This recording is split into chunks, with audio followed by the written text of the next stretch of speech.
અવનવા સમાચાર જોવા માટે અમારી ચેનલને સબસ્ક્રાઈબ કરો, જેથી તમને નવા નવા સમાચાર જાણવા મળે. મળતી વિગત મુજબ બગસરામાં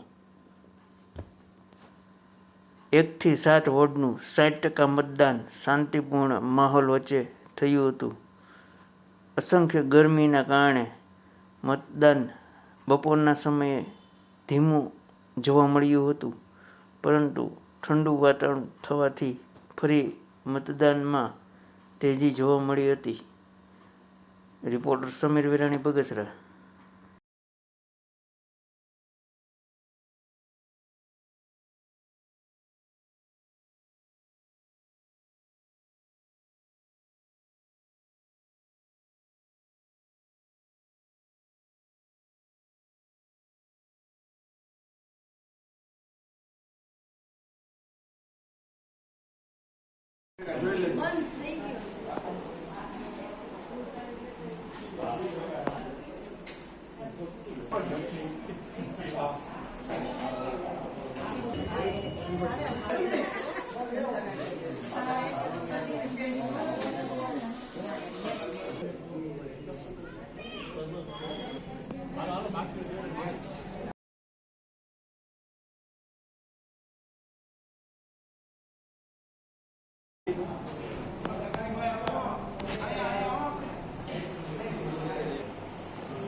કરી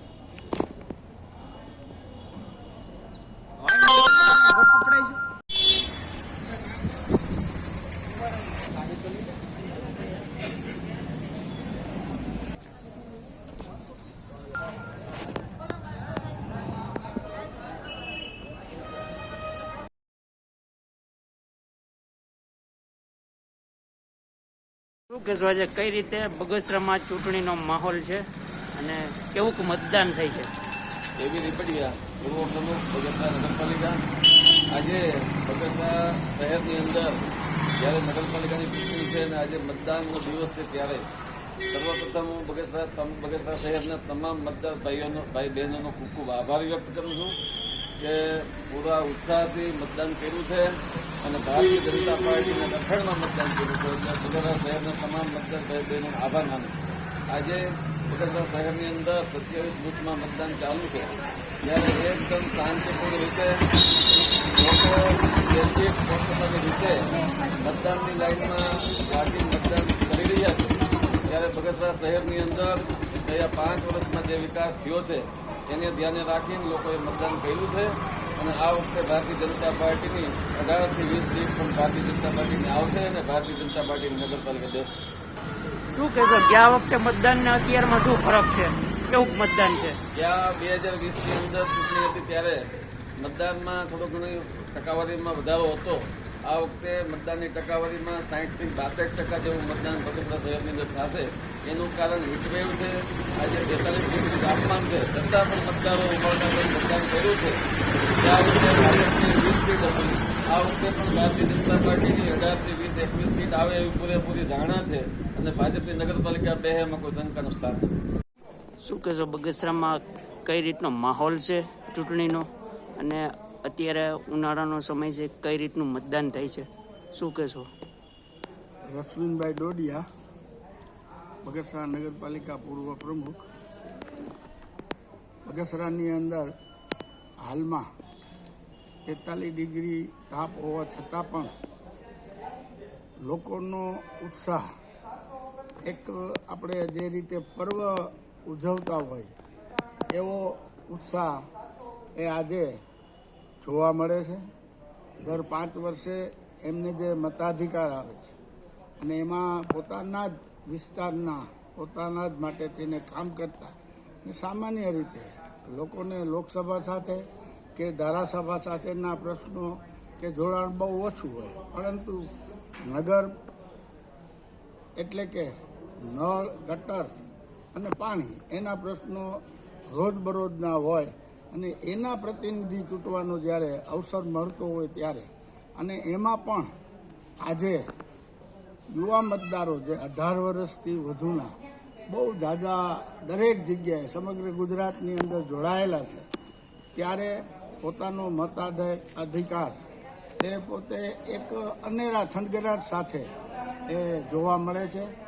લોકો હજુ પણ 1 કલાક બાકી છે ત્યારે ગયા વખત કરતાં પણ આ વખતે મતની ટકાવારી એ વધવા તરફ જઈ રહી હોય એવું લાગે છે. આમ છતાં પણ હજુ 1 કલાકનો સમય છે ત્યારે બગસરાવાસીઓને વિનંતી કે તેઓ પોતાનો મતાધિકારનો ઉપયોગ કરી અને પોતાના મનગમતા ઉમેદવારને મત આપે. બસ એ જ. શું કહેશો, કઈ રીતે વોર્ડ નંબર 5માં કેવું મતદાન છે અને કેવી શક્યતા છે, કોની સરકાર આવશે, શું કહેશો? ભારત માતા કી જય. લોકશાહીનો પર્વ છે, લોકશાહી દેશ છે. લોકશાહીના દેશની અંદર લોકશાહીનો પર્વ ઉજવણો આપણી ફરજ છે. તો આ લોકશાહી દેશની અંદર લોકશાહીનો પર્વ ઉજવવા માટે જેમ દિવાળીનો માહોલ હોય એવી રીતના વોર્ડ નંબર 5ની અંદર દિવાળીનો માહોલ છે. ભારતીય જનતા પાર્ટી દ્વારા ટિકિટ આપવામાં આવી છે. 4 ઉમેદવાર આવનાર દિવસની અંદર લોકોના આશીર્વાદથી જંગી બહુમતીથી જીતવાના છે. ખાસ કરીને લોકોનો ખૂબ પ્રેમ અને ખૂબ સહકાર અને ખૂબ આશીર્વાદ મળ્યા છે અને 4 વિજેતા થવાના છે. અને બગસરાની અંદર ભારતીય જનતા પાર્ટીની આપના મીડિયાના માધ્યમથી આપ જે અમારા વડીલ મીડિયાના માધ્યમથી જે હું કહું છું કે ભારતીય જનતા પાર્ટીની સરકાર બનવાની છે, એમાં કોઈ બે મત નથી. કારણ કે ભારતીય જનતા પાર્ટીનું ખૂબ કામ કર્યું છે, ભારતીય જનતા પાર્ટીને લોકો ખૂબ ચાહે છે, મોદી સાહેબને પણ ખૂબ ચાહે છે અને ભૂપેન્દ્રભાઈને પણ ખૂબ ચાહે છે. તો બગસરાની અંદર ભારતીય જનતા પાર્ટીની સરકાર બનવાની છે. માનનીય આપણા ધારાસભ્ય શ્રી જેવી કાંકરિયા સાહેબ અને કૌશિકભાઈના નેતૃત્વ હેઠળ જોરદાર અહીં જંગી ભીડથી લોકો જીતવાના છે અને નગરપાલિકા ફરી ભારતીય જનતા પાર્ટીની બેસવાની છે.